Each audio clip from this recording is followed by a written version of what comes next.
You are listening to the Novel Writing Podcast, episode 185. I'm your host, Colleen Mitchell. Grab a cup, cozy up, and let's get to writing. Today we're talking about the difference between dialogue tags and action tags, and which is better. Dialogue tags indicate who is speaking and how, while action tags describe what a character is doing while they speak.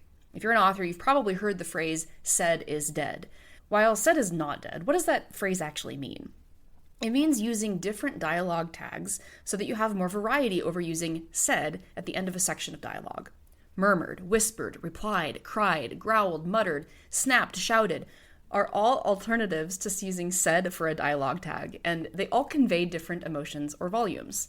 Here's an example of 4 lines of dialogue. "It's all right," Sam muttered. "Are you sure?" Mary asked. "Of course," he replied stiffly. "I don't believe you," she whispered. Each of these 4 pieces of dialogue have a different dialogue tag, and I even used an adverb to better describe one of them. The idea is that if you're not using said, you have more engaging dialogue, especially if you're using tags that describe how the character speaks, but that's not always the case. Sometimes if you're using dialogue tags, said is the best option. Using a vast swath of dialogue tags in place of said can feel overwhelming, especially if you're using a tag with every piece of dialogue. The other option is using action tags. Action tags describe the action of the speaker either before, during, or after the dialogue itself. Action tags are the kings of showing rather than telling with dialogue because it's much more powerful to visualize a character's actions and deduce their emotions rather than being told what kind of emotion is tied to the dialogue by the dialogue tag. Here's an example using the same dialogue as before, but with action tags.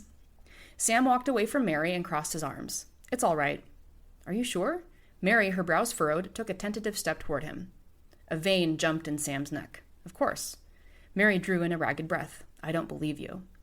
With this change to only using action tags, this tiny scene is much, much stronger. Even without setting, action tags deliver the emotion far better than dialogue tags do, because it gives the reader a visual of the character's behaviors and emotions rather than an auditory description. Could I have delivered the same emotion with the first example? Maybe if I had more description in between, but it's easier and faster to sell it with just action tags. I actually did an experiment with my prequel novella, The Orphan's Gambit, by striving to only use action tags wherever possible. I think I used maybe 5 dialogue tags in the entire novella and it's 20,000 words.